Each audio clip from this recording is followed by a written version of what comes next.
Coming up next on this edition of In the City, a new affordable housing project is under construction for low-income residents. Also, the city takes another step closer to the start of the Daylighting Town Creek project. Plus, a new plaque is placed downtown to honor an important part of Murfreesboro's African American heritage. And the Murfreesboro Parks and Recreation Department hosts the TRPA's yearly conference. We'll tell you all about those stories and more coming up right now on this edition of In the City.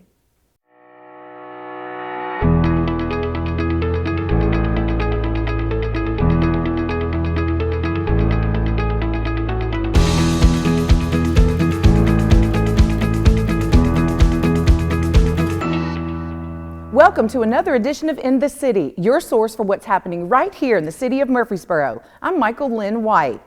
On the heels of the opening of Oakland Park, an affordable housing neighborhood near Oakland's Mansion, construction of another affordable housing neighborhood has started. There's a major need for affordable housing here in Murfreesboro. The mission of the Murfreesboro Housing Authority is to provide decent, safe, and sanitary housing in good repair for eligible families.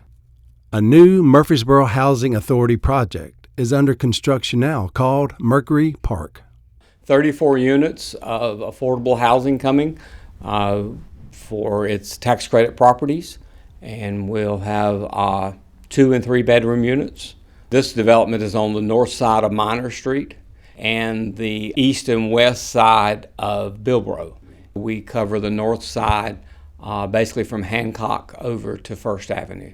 Parkside is on Castle Street, right behind Patterson Park. It's 46 units of public housing that we've converted into RAD, whereas the Mercury Park property is a strictly tax credit development. Mercury was built in 1959, 1960, and so you were looking at a brick exterior with cinder block interior. And so this gives people a new opportunity to live in something really nice. The most recent Murfreesboro Housing Authority development was Oakland Court off of North Academy Street, which was well received by the community and the Murfreesboro City Council. This is long overdue. You know, it's bringing our community together. You know, it's not the haves and the have-nots. We are, as a community, we're coming together and we're trying to make accommodations for all citizens. And I'm just elated. Although different, the community has just as high expectations of the Mercury Park project. It's built much like what Oakland is, a little different concept in the looks. Mercury is more urban in feel than Oakland was. The Murfreesboro Community Development Department has been a partner with the Housing Authority for years. Grants were acquired from the City Department to help fund both Oakland Court and Mercury Court. They applied for what we call Home Investment Partnership funding. And that is a program that the city started receiving funding from HUD in 2022, and it's about $500,000 a year. And so the Home Investment Partnership money is to be used to provide affordable housing for low to very low income families. This project is providing 34 more units for those folks to have a place to stay. Rowe talks about how to qualify to live in this community. They will begin receiving applications January 2025. With the metro area, you have an average income, and so the average income for this area, anyone 60% and below would qualify. You can go online and get the application in January, or you can come in our office and pick up an application. Rowe talks about how construction is going and an estimated date for completion of Phase 1. We're moving along. We signed contracts the 1st of May with Baycar Construction out of Brentwood. Great contractor. We're a month or so ahead of schedule, which is good news in a project like this. And we should be, like I said, moving people in one block, maybe in April. 4 underground tanks were removed on city property to make way for a project that should start early next year. The city of Murfreesboro took another step closer to the beginning of the Daylighting Town Creek project. The project will unearth the creek that runs into a culvert from Murphy Springs at Discovery Center to Cannonsburgh Village along Northwest Broad Street. It was discovered that a gas station was on the property back in the 40s, and there were 4 buried gas tanks that needed to be removed.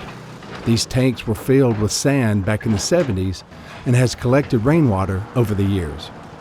We sampled the water in the tanks already. We did that a month or so ago just to make sure. We sent those results to the sewer department. The water in the tanks had low levels of petroleum, well below the commercial cleanup levels that the state allows for the rainwater to be directed into the sanitary sewer for treatment. Getting the sand-filled tanks out of the ground was definitely a challenge because of the sheer weight. It took several hours and a couple days to remove all 4 tanks. Once they get the tanks out, they'll take all the backfill, which is the material around the tanks, out of the pit. And then I'll sample the 4 corners and then in the middle of the tank pit. And then I'll sample the material that they removed from the tank pit that they're stockpiling. And that will determine if they can put that material back in the hole or not. If it's below a certain level, then they can put it back in the hole. The findings from all the dirt samples were well below commercial cleanup levels, which meant all the dirt was returned back to the hole. The next step in this process is to demolish the old Longhorn Liquor Building this January and hopefully start on the daylighting project in February 2025. The old Mink Slide area of the square is honored with a new plaque honoring the part of downtown that once served the African American community. The Murfreesboro Square has long been a place to hang out, shop, and get services. Back in the day, however, African Americans could not gather anywhere they wanted, but they did have their own part of the downtown square. This part of the, they call the Mink Slide, was where most of the business downtown was, on this strip, the South Maple Street and Vaughn Street. They had a lot of business, as you can read the plaque. We had a pool hall, we had cafes. The new plaque serves as a reminder of the once thriving black business district. This is where the African Americans in Murfreesboro and Rutherford County, this is where we would come on Friday nights and Saturday nights. We would celebrate our heritage and stuff. We would just park here on the street. Some of us just walk up and down the street. We go into the Friendly Spot Cafe, and they would play, had the jukebox there, and we would sit around and eat and talk, play your friends and stuff. Starting from the mid-1800s to the early 1970s, the Mink Slide was important because during those times, the country was segregated. This is pretty much the place, a lot of places African Americans couldn't go in during that time. So this is where we spent our time because we weren't allowed to go to other places. The plaque is located where the Scales family once owned a business. It used to be a cafe and a pool hall and is now a residence. I checked with some of the other people. I said, you know, what happened? But a lot of them was written. They didn't own this, and they went all pretty close up to where Ace Hardware is, somewhere right in there, and it came this way and down through Vine Street. There was a lot of African American establishments during that time. Not only could African Americans go to the doctor or sit in a cafe, it was also a spot where young people were excited to check out. I was about 13 years of age, and I heard about the Mink Slide through my older brothers and sisters. They used to come, and I couldn't wait until I got old enough to come to the Mink Slide because I wanted to know what it was all about. Saturday was the only time we got to come to town because we didn't drive, even though, you know, we was of age. So we would come on Saturday night, and as Mary said, park and sit on Mink Slide. We would get out and walk, watch people walk up and down Mink Slide, go in the cafe, get ice cream. So that was our Saturday night entertainment. The Mink Slide started to disappear as the country was changing. African Americans had more freedom and options than just the Mink Slide. There was other places that you could go then. You know, we could sit down and eat. Whereas before that, on the very end, when we used to come up here, there was a donut shop. I think they said it was a donut shop on the very end that we could eat in there, but we could go in there and buy donuts or buy hamburgers or whatever we wanted to do, but we had to come out, sit in our car and eat and all that kind of stuff. The African American Heritage Society works to preserve their history so that the work of so many won't be forgotten. I want the younger generation, the generation now and the generations to come, they need to see whose shoulders they're standing on. These people, we're standing on their shoulders because what they were able to do, that gives them hope to see, you know, the things that they can do, how these people was able to run their business and do this. It gives them hope that they can do things now. They see us where we are now, but like you said, you didn't know. There's a lot of young people have no idea that these black businesses were here. Main Street Murfreesboro donated the funds for the plaque, and the Lowry family allowed it to be placed on their property, ensuring that the legacy of Mink Slide isn't forgotten. To learn more, From Mink Slide to Main Street is a great resource. The TRPA holds their annual conference each year in a different city to help strengthen those committed to the benefits of parks and recreation. The Tennessee Recreation and Parks Association is a nonprofit professional society that work with local government recreation departments. It's great that you're hiring in professional staff, and we want you to do that, but that professional staff has got to stay up on all the changes that are constantly happening. TRPA is just a great resource for us for things to keep up with what's going on in Tennessee and then across the nation as well. Each year, the TRPA holds its annual conference in a different city. This year, Murfreesboro was honored to host this 4-day event.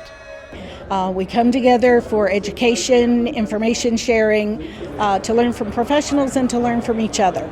So at this conference, I've got 39 hours of education sessions happening, plus 10 off-site visits to facilities here. This is the 73rd annual TRPA conference, and we wanted to make it special here in Murfreesboro and showcase everything that we have to offer. We wanted to make it a memorable experience and make it where everybody just enjoyed their time but also learned a lot. And we're able to take back some things to their community that they can apply as well. Yeah, we've had just a nonstop schedule. We've done outdoor excursions. We have a Miracle League game tonight where we're going to show what happens there. We've gone to SportsCom. We've done a lot of stuff with their turf grass and Seagull. So tonight we've got a big event at Seagull Soccer Complex to show off our indoor soccer facility, and we're really excited about that. We love Murfreesboro. Could not say enough good things about Murfreesboro Parks and Recreation. We could not thank them enough for everything they've done. The big event is always the awards banquet, where parks departments from all over the state get recognized for their efforts. We will recognize 7 communities across 7 different areas of parks and recreation. In addition, we will recognize 9 individuals who have been judged by their branch or section as outstanding in what they do on a day-to-day basis. We do apply for some awards. This is the first year that we haven't really applied for that many. Hosting it, we wanted to make sure we were focused really on hosting and putting on this type of conference. I would encourage every citizen to take the time to look up your local park and recreation department, see what they have going on. In our industry, we like to say we take care of you from cradle to grave. You know, Murfreesboro is uniquely supported, and that really starts with our mayor and council. Mayor McFarland came and welcomed the group of people, and he really talked about the importance of parks in Murfreesboro. And that's really something that we have to our advantage, that we have the support, you know, the challenge to constantly make it better. And that's what we take to heart every day and try to do every single day. At the TRPA Awards Banquet, the Murphy Springs Boardwalk was honored with an award for recent renovations. The Parks Department wants to thank all those that made this renovation possible and for all of the hard work that went into it. Make plans to head over soon and stroll around the Murphy Springs Boardwalk, and be sure to try and get a glimpse of our favorite otters. A city department hosted another free program for Murfreesboro residents to learn more about the numerous jobs they provide the city. The Murfreesboro Fire Rescue Department hosts another Citizens Fire Academy, a chance for citizens to learn the services that the department offers and get to do some hands-on activities. This year, we had plenty of applications. This is our largest class ever, with a little over 25. But what Citizens Fire Academy is just it's a way to expose the citizens to some of our daily operations, but also what the operational or suppression staff go through. The Academy always attracts other city employees that want to learn more about the Fire Rescue Department. Got to see things from a different perspective, and you get to see what they see on a daily basis and how they handle it with such a calm and cool, collected attitude is wonderful. It's great. Well, I have a son that is actually a firefighter for the city, and my husband and my daughter and her husband, we all just wanted to see more of what he does and learn about it. And working for the city, I'm always interested in different departments. So tonight we have 2 stations set up. One of them is a ladder 1. Our participants are going to climb the ladder, but we're also going to have a hose line station set up where they can advance a hose line. 2 familiar faces that Fire Rescue Department knows well are Public Information Officers Larry Flowers and Dana Smith. both participants at this year's Citizens Fire Academy. Day 3 of Citizens Fire Academy. We're putting on turnout gear. Going to do a ladder climb as well as play around with the water. So let's go and check that out.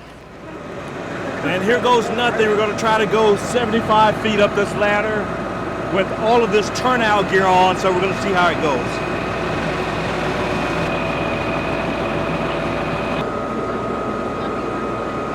Woo! Man, that was amazing. 75 feet in the air. It took a lot of energy to get up there.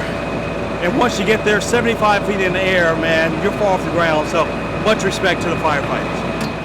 Okay, so I'm gonna try my hand at putting out a fire. I was back up the last time at Christian, so we're gonna see how it is to be lead and actually put out the fire. You can definitely feel that pressure. So it's important to have that backup with you. Yeah.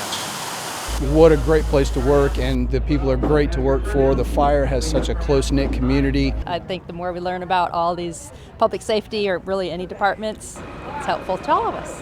All of the fire marshal's office team is here. They're all pitching in, they're all helping. So, they're all engaged and invested in it, and we're all having a good time. MFRD Station 5 officially puts a new fire engine into service. Murfreesboro Fire Rescue Department's Station 5 officially puts its brand new fire engine into service, marking the end of a process that began over 2 years ago. Here I have Captain Sims. This is his crew here that's stationed on this Station 5, and we're going to present you a new fire truck. I know y'all take good care of it and get many good years of use out of it. The new engine is a much anticipated addition to the fire department's fleet. Built in Ohio, the truck is then delivered to Murfreesboro, where they customize it themselves. MFRD's trucks have a life of about 15 years and then go on reserve for 5. This truck, which costs just over $1 million, is now in service to serve the community. This truck carries about 1,000 gallons of water and can pump up to 2,000 gallons per minute. And it carries 1,000 feet of 5-inch hose and more. Some extrication equipment on it, any kind of firefighting tools that we need, fans, chainsaws, just all kinds of equipment you see us use, it'll be on this truck also. The new engine will immediately begin responding to calls, ensuring quicker, more efficient service to the residents of Murfreesboro. The department extends its gratitude to the City Council and community for their ongoing support, which made this investment possible. Rutherford County Area Habitat for Humanity has begun Phase 2 in their first subdivision called Legacy Point. When it's built out, there will be 77 Habitat houses in this neighborhood. They recently celebrated its 199th house dedication and ribbon cutting. Habitat is all about city partners coming together for a greater good. Welcome to house dedication number 199. So that's pretty awesome. We're very honored to be here in the home of Sam and Vanessa. It's a big misconception that we don't give away homes. You know, Sam and Vanessa have a mortgage. You know, they're going to pay for this home, right? I can't think of a family that's more deserving of this home today. So happy of all the challenges and roadblocks and everything that you have overcome you to, and to get to this point. And I just can't say enough how proud I am of you. Sam, Vanessa, thank you. On behalf of the construction team, myself, many volunteers, especially our regulars that y'all met, week after week come out and build a beautiful home, I think, for you. Yes, and I know we have built it for some beautiful people. So it's an honor for us. Congratulations. It is my honor and my pleasure to present to Vanessa and Sam the Holy Bible. Amen. Take it, and I know you're going to use it. Thank you, love. As a part of one of our projects is to provide a flag, an American flag, for every Habitat home, and we are excited to do that and love to see them flying as we come down the street. I just love that our community loves on our residents. It's not just Habitat, it's the churches, it's the organizations, it's the other nonprofits, it's the businesses. So you're in a very loving environment. This trust was developed when Murfreesboro Electric sold to Middle Tennessee Electric. So part of that The funds from that are going to be put back into nonprofits in the Murfreesboro area. We just finished our first grant process, and Habitat for Humanity was granted one of our first grants, so we could not be more excited to be involved. So we are so excited, and again, it's great to be here today, and I wanted to just take this moment to present your keys to the house.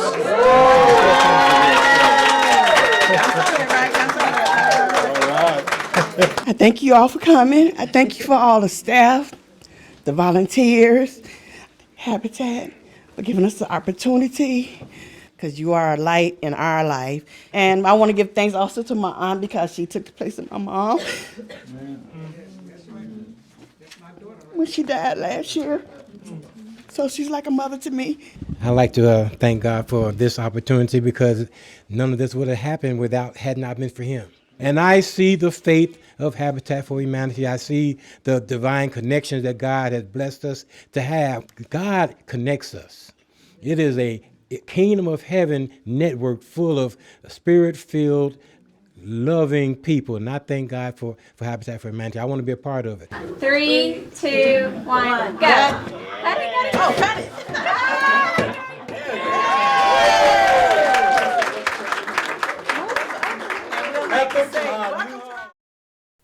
St. Clair Senior Center takes a moment to celebrate and show appreciation to their veterans with music, gifts, and a meal.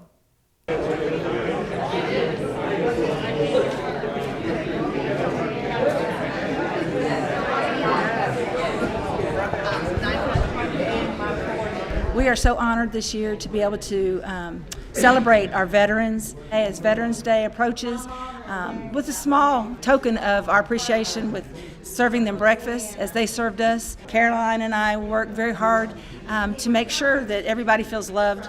This year we have so many more veterans that are attending. They're bringing their spouses or the spouses who have lost their veteran. But we want to honor them also because they gave service too. I mean, it's not just the veteran who went to fight for us, but their families had to hold down the home front here.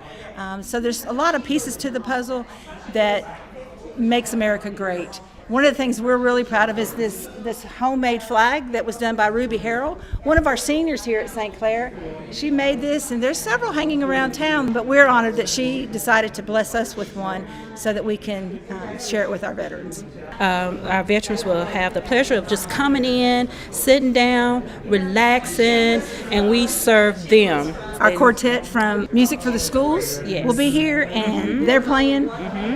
We're real excited. They're going to play the military medley. So whenever their theme, the branch's theme is played, the seniors will stand up and we get to applaud each one of them. We'll get to know more what branch they're with. And Kathy, do you remember how proud they are when they hear their melody? Absolutely. They stand up with so much pride. Absolutely. Yes. And to listen to their stories, Yes. It's unbelievable. It just chokes you up a little bit. It does. And really what kind of sets the tone for the day too is we have Oakland High's junior ROTC group with us, and they will post their colors. But to see the young people who are starting out and following in the seniors' leads, and they sit and have breakfast with them. And so we are just so blessed to have them with us, aren't we? Yes, very blessed. In years past, we had veterans who actually wear their uniforms. Yes. When they were active in service. They can still fit in them. Yes, can you believe that? Yeah, so we should, it's about one or two. Can't wait to see. They will come in their uniforms, and they are so proud because they get so many compliments. Absolutely. Yeah. It just fills our heart with pride, knowing that we work for a facility that supports us and supporting the veterans, and that the city is behind us 100% with whatever we need to do to make these veterans feel special and welcome and honored. Families gather in the woods at Barfield Crescent Park for a nature-themed Halloween celebration.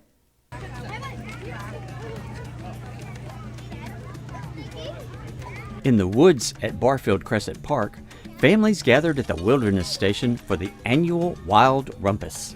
So we have the Wild Rumpus here tonight, and it's really just a celebration of all the wild things that we have on Wednesdays. So it's kind of like our Halloween-themed party, if you will. We have a totally free area where the kids can just play with toys. We have an area where you can make your own s'mores. We have our back room decorated in all things creepy and crawly, and the kids get to have like a little fun there. And then we actually have our storybook reading that'll turn into a play later on. The book that was read, Where the Wild Things Are, is the beloved classic by Maurice Sendak.